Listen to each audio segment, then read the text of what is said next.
Pemirsa, kembali lagi bersama kami dalam Belajar Islam, sudah serial tasawuf yaitu Turning Point.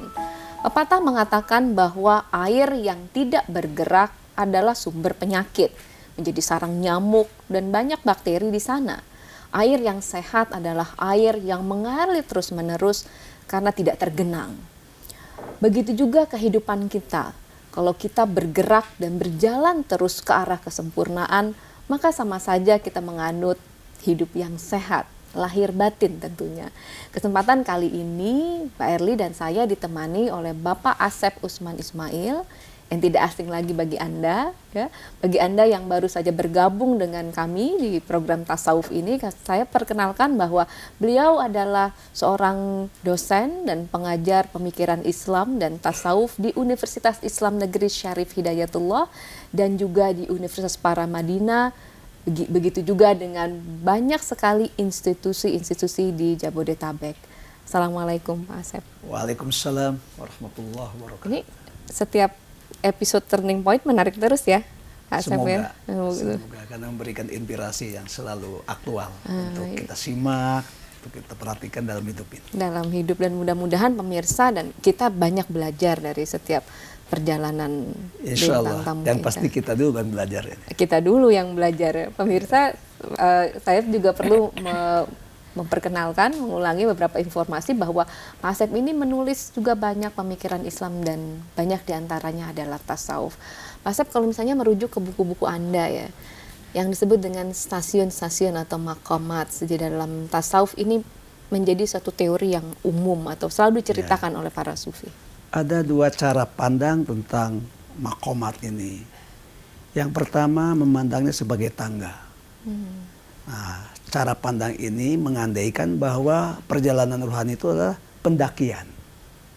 Jadi pendakian rohani. Ada juga yang memandangnya sebagai sebuah tempat pemberhentian. Pandangan yang kedua bahwa rohani itu kita berjalan. Kita ini tidak berakhir di tempat ini.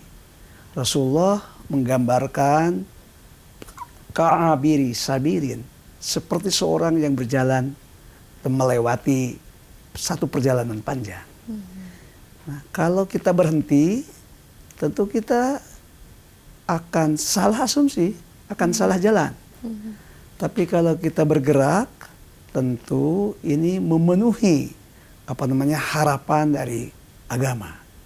Persoalannya ketika kita bergerak itu kemana kita melangkah?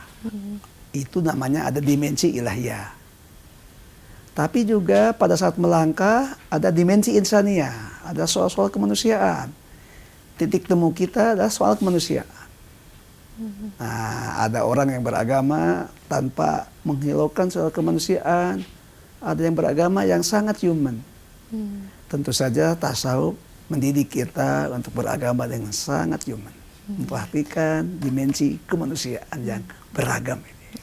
Kalau misalnya tadi mencermati perjalanannya Mbak Erli dari kemudian dilahirkan dalam suatu keluarga yang beragam, dari dua orang tua dalam tradisi agama yang berbeda, dan kemudian bersentuhan dengan berbagai mazhab dan pemikiran di dalam tubuh Islam sendiri, dan kemudian melahirkan suatu pandangan di mana kemudian ada satu niatan dan keteguhan tekad untuk berjalan dalam jalan spiritual.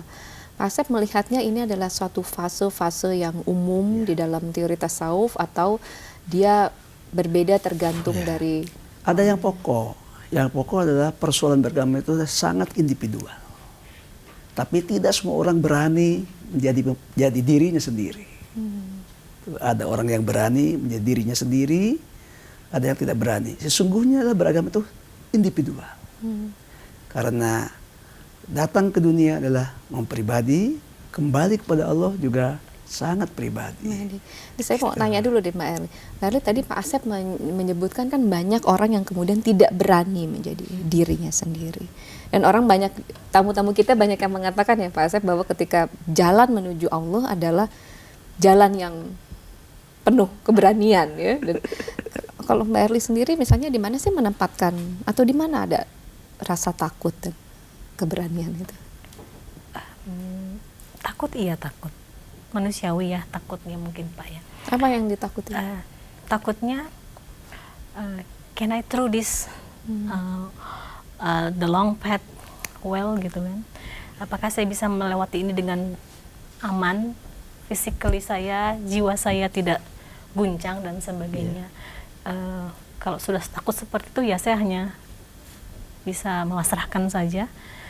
Ya pokoknya mengalir saja. Kadang hanyut terbawa oleh suasana hati, tapi kadang rasional saya tetap berkata semua orang pasti melewati cara ini. So lewati dengan baik, dan saya selalu berharap ketika ada badai besoknya pasti langit itu cerah. Itu saja harapan saya. Kalau Dan selalu pagi selalu datang sesudah malam gelap ya. pasti. Ya. Tapi Pak Hasep, bagaimana kita selalu menemukan keberanian setiap pagi datang untuk melanjutkan hidup setia di dalam, misalnya kalau orang Jawa menyebutnya supaya mencapai kesunyataan sejati katanya. Langsung dan dijawab dulu nih, karena kita harus komersial break ya pemirsa ya. Di dalam tasawuf kita juga mengenal apa yang disebut dengan khauf roja. Ada ketakutan, ada pengharapan, dan bagaimana rasa takut kemudian mendatangkan keberanian pemirsa. Dan kemana-mana setelah yang satu ini kita akan kembali belajar Islam.